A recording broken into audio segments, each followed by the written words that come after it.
Jangan lupa like, comment, and subscribe channel YouTube TVRI Bengkulu dan nyalakan lonceng notifikasinya.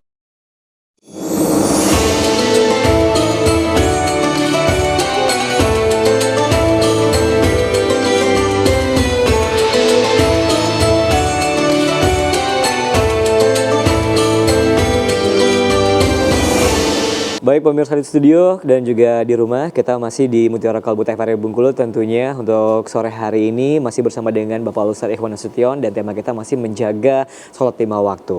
Mutiara Kalbu TVRI Bengkulu, bersihkan diri, sejukkan hati. Baik, kembali kita kasih kesempatan untuk ibu-ibu dari Ranting Aisyah Padang Jati untuk bertanya kepada Pak Ustadz. Silakan, ada yang mau tanya? Ya Bu, silakan. Waalaikumsalam warahmatullahi wabarakatuh. Nama saya Kamiar dari Ranting Aisyah Padang Jati. Saya ingin tanyakan Pak Ustadz, tapi di luar tema. Iya, nggak apa-apa. Karena hampir sebentar lagi masuk bulan Zulhijjah. Iya. Apa fadilahnya puasa sunat bulan Zulhijjah dari tanggal 1 sampai tanggal 9, Pak Ustadz? Itu saya terima kasih. Assalamualaikum warahmatullahi wabarakatuh. Waalaikumsalam warahmatullahi wabarakatuh. Silakan Pak Ustadz, langsung aja dijawab. Baik, puasa sunnah di bulan Zulhijjah. Ya.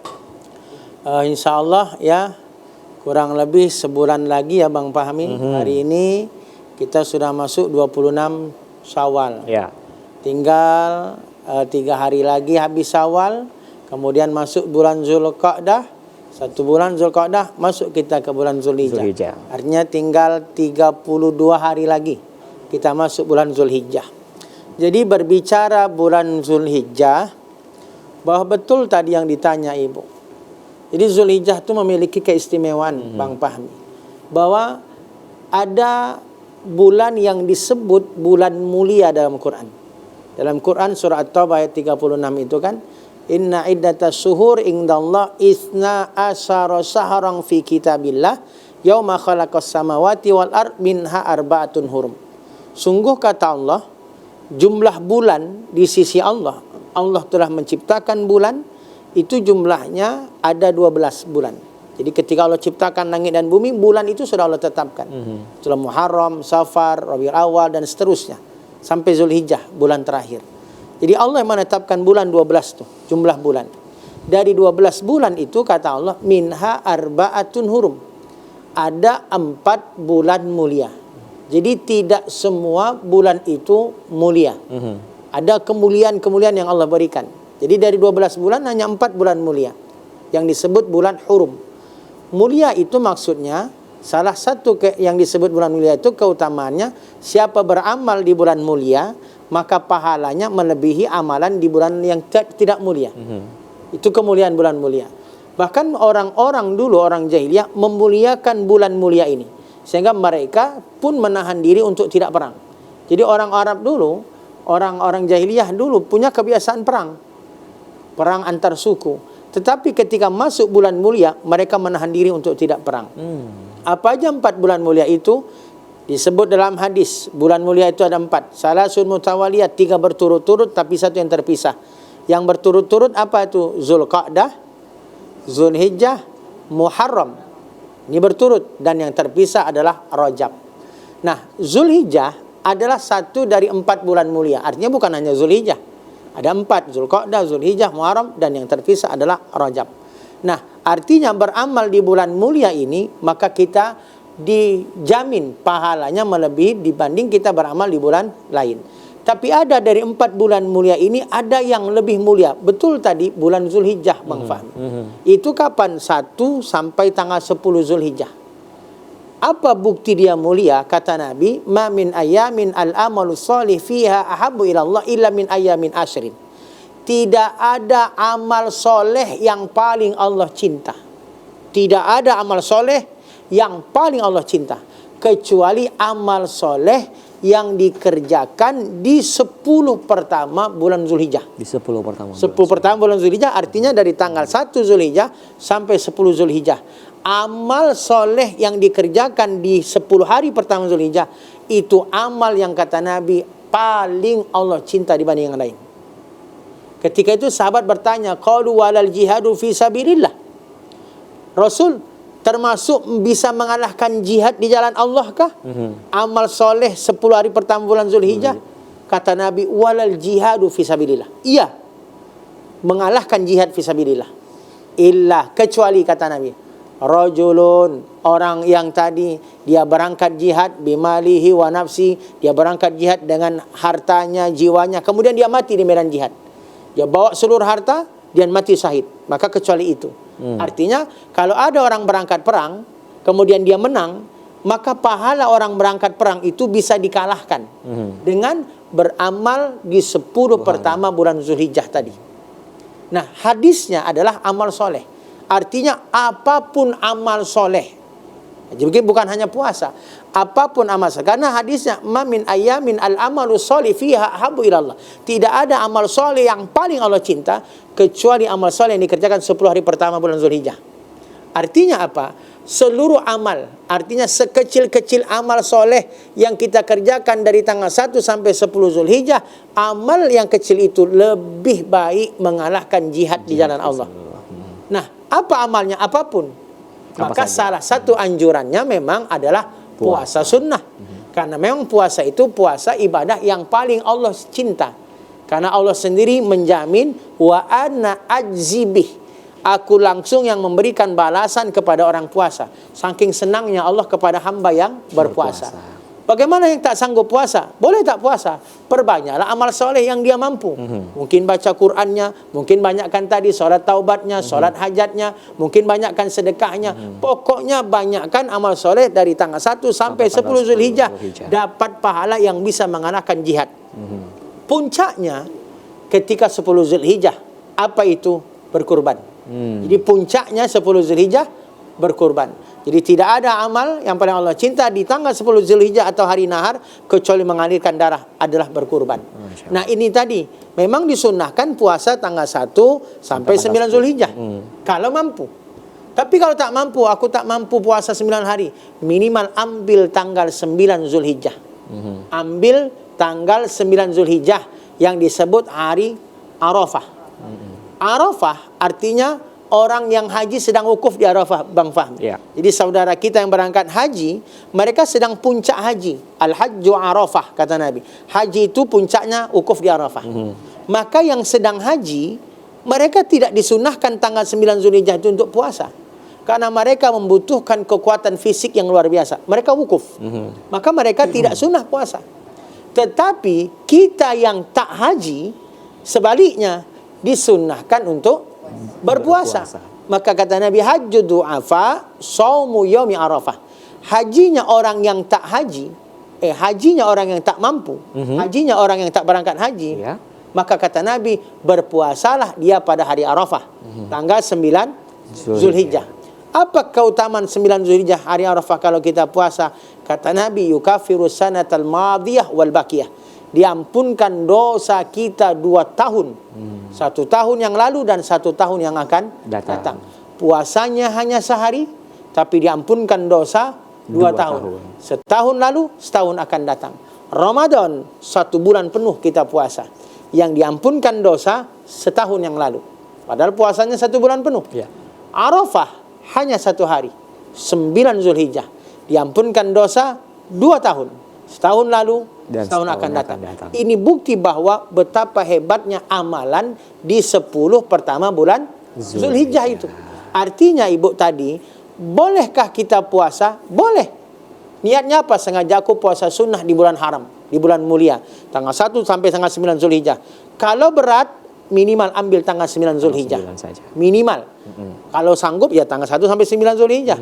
Tapi kalau berat, minimal yang sunnah muakkadahnya ambil tanggal 9 Zulhijjah. Kalau berat juga, silakan mungkin kasih makan orang yang puasa. Bukankah kata Nabi, man aftara shaiman, siapa yang memberi makan orang puasa, maka yang memberi makan orang puasa, dia dapat pahala puasa orang yang makan bukan puasa kita. Atau mungkin apalah yang kita bisa lakukan, mumpung pahalanya bisa mengalahkan jihad. Jadi dari 12 bulan ada 4 bulan mulia yang beramal di situ Allah cinta. Dari 4 bulan mulia ada bulan yang lebih mulia tapi cuma 10 hari. Itu bulan Zulhijjah dari tanggal 1 sampai 10 Zulhijjah. Begitu Bang Fahmi. Jadi lakukanlah amal soleh di bulan Zulhijjah ya Pak Betul. Ustadz ya. Baik, ada lagi mau bertanya, silakan Ibu dari Majelis Taklim Ranting Aisyah. Ini silakan sebutkan namanya terlebih dahulu Ibu. Assalamualaikum warahmatullahi wabarakatuh. Waalaikumsalam warahmatullahi wabarakatuh. Nama saya Lis Aini. Ya.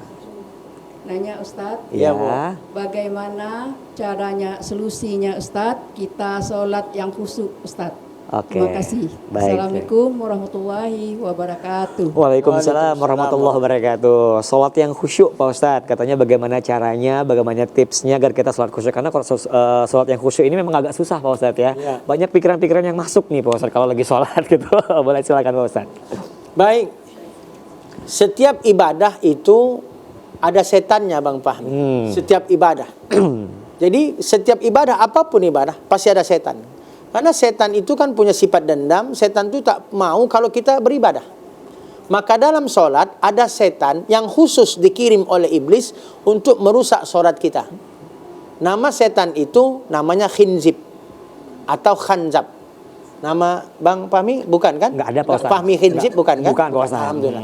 Alhamdulillah. Alhamdulillah. Artinya ada memang jenis setan khusus yang memang merusak sholat kita. Khinzib atau khanzab. Ada setan yang mengganggu kita biar malas berwuduk, biar wuduknya tak sah. Nama setannya al-walahan. Ada setan yang mengganggu rumah kita. Nama setannya dahsim. Sehingga itulah dalam rumah tangga kawin cerai, kawin cerai, kawin cerai. Betapa mudah orang untuk cerai. Kenapa? Karena memang di rumah itu ada setan yang diutus iblis untuk agar suami istri bercerai. Jadi Karena- setannya masing-masing nih Pak Ustadz ya. Betul. Dia punya job desk masing-masing, pekerjaan masing-masing. Maka setan itu fokus dengan pekerjaan. Kita aja nggak fokus dengan pekerjaan kita kan. Maka kita tuh kalah dengan setan. Karena setan fokus. Nah tadi Ibu, setan yang disebut khanzab atau khinzib itu memang tugasnya merusak sholat kita. Maka jangan heran ketika sholat, pernah tak Bang Fahmi atau Ibu itu sholatnya, pikirannya melayang-layang. Iya. Lagi sholat, Allahu Akbar. Sebelum sholat kita lupa. Tetapi ketika Allahu Akbar, ya Allah, gulai tadi belum ditutup. Diingatkan oleh khinzib. Karena kata Nabi, datang khinzib, uzkur kaza wa kaza. Ingat ini, ingat ini, ingat ini. Sehingga dalam sholat, yang sebelum sholat kita lupa, tetapi ketika sholat dibuat ingat kita oleh khinzib tadi atau khanzab tadi. Maka jangan heran lagi sholat, yang tadi lupa jadi ingat. Atau sebaliknya, kita dibuat setan melupakan yang harus diingat. Yang harus diingat tuh apa contoh? Rakaat sholat. Tapi dilupakan oleh khinzib. Maka jangan heran ketika sholat, kita sholat sendiri, nanya sendiri, Allahu Akbar, ini 2 atau 3? Ini 3 atau 4 rakaat? Iya, betul. Pernahkah Ibu seperti itu? Pernah. Oh pernah. Pernah Pak Ustadz. Mas, bagus pernah. Ya, pernah semua. Karena memang setan. Setan itu merusak. Nah, memang khusyuk itu susah. Tetapi kita wajib khusyuk. Kita wajib khusyuk. Maka alhamdulillah khusyuk itu tidak menjadi rukun sholat. Seandainya jadi rukun sholat, maka tentu tak ada sholat kita yang sah. Maka lebih baik sholat pikiran kemana-mana daripada kemana-mana tak sholat-sholat. Yang penting sholat. Kan ada orang, untuk apa sholat kau tak khusyuk? Sholat aja khusyuk tidak khusyuk nanti. Yang penting sholat. Aku lebih baik daripada khusyuk, lebih baik tak sholat. Maka kita meninggalkan sholat kan haram, berdosa besar. Maka lebih baik sholat walaupun mungkin kita susah khusyuk, tapi bertahap. Maka bagaimana tipsnya agar kita bisa untuk khusyuk sholat? Pertama, ternyata khusyuk sholat itu diawali dari sebelum sholat. Maka kan ada fawailul lil musallin. Celakalah orang sholat. Celaka sholat itu siapa? Ternyata ada kecelakaan orang sholat itu sebelum sholat.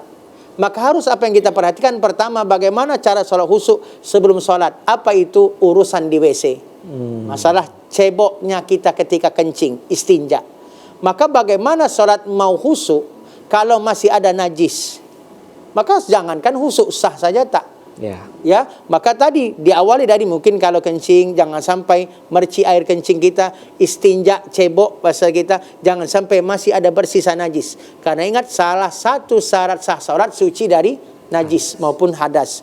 Maka pastikan urusan WC, urusan najis tak ada kita bawa dalam sholat. Termasuk istinja ketika kencing atau buang air besar. Yang kedua, sebelum sholat pastikan wuduk kita sah. Jadi ini untuk memulai solat khusyuk. Jadi istinjaknya benar, ceboknya benar, tidak ada lagi membawa najis walaupun sepercik. Yang kedua, pastikan wuduk kita sah. Pastikan wuduk kita sah. Kadang kan kita lebih takut baju basah daripada wuduk sah. Ya kan? Nanti basah sehingga wuduk kita tidak sampai siku. Maka sampai kapanpun solat kita nggak pernah khusyuk. Sah saja tidak, bagaimana mau khusyuk.